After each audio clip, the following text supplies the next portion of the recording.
얼마 전 엄마는 문득 숨은 지혜가 드러나는 말을 했다. 가족이 전부야. 그러니까 가족이 우리를 이렇게 힘들게 하는 거야. 나는 부모 형제로부터 물려받거나 내 스스로 만든 잡동사니들로 어지러운 지난 40년 동안의 생을 돌아보았다. 오빠를 면회하고 나서 며칠 동안 우리가 공모하게 된 그 얘기 때문에 불면의 밤을 보낸 직후였다. 슬픔은 언제부터 시작됐지? 우리는 언제부터 슬픔에 익숙해지게 됐지?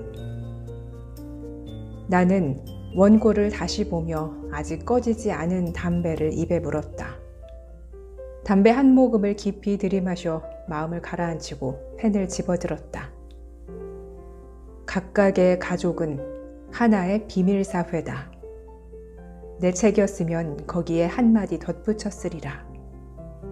지난 20년 동안 배운 가장 중요한 진실이 있다면 불행은 선택이라는 것이다.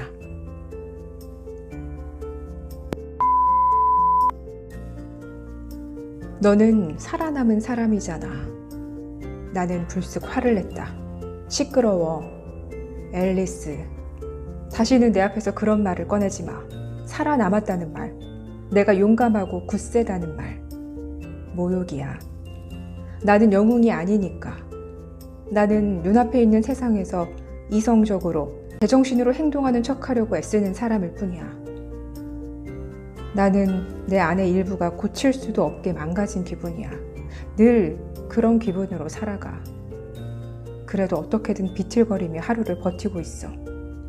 아무한테나 그런 모습을 보이지 않으려고 애써. 오빠는 나에게 아무가 아니잖아.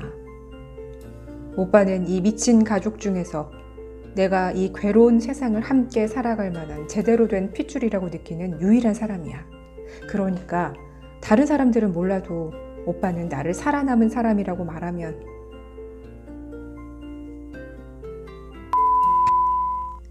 그러나 적어도 나는 내 큰오빠가 어디에 있는지는 알게 됐다. 그리고 큰오빠에게 중요한 사실을 알려줄 수 있었다. 온갖 일이 있었지만 오빠가 한 짓을 결코 칭찬할 수는 없지만 그래도 나는 여전히 오빠 편이라는 사실.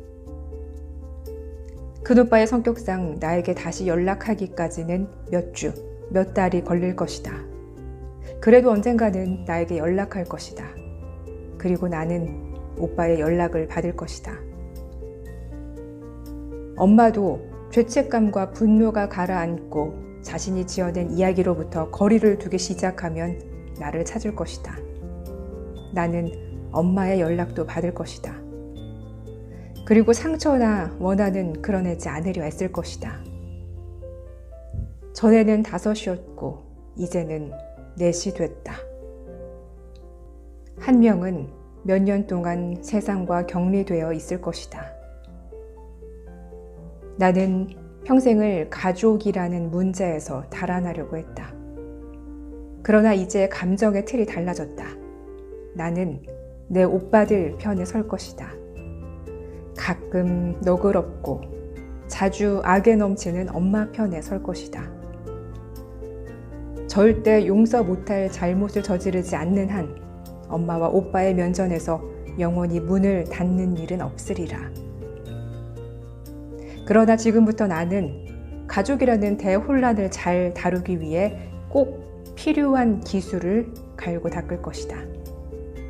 그것은 바로 상황이 너무 어렵고 어둡고 힘들 때에는 끼어들지 않는 기술이다.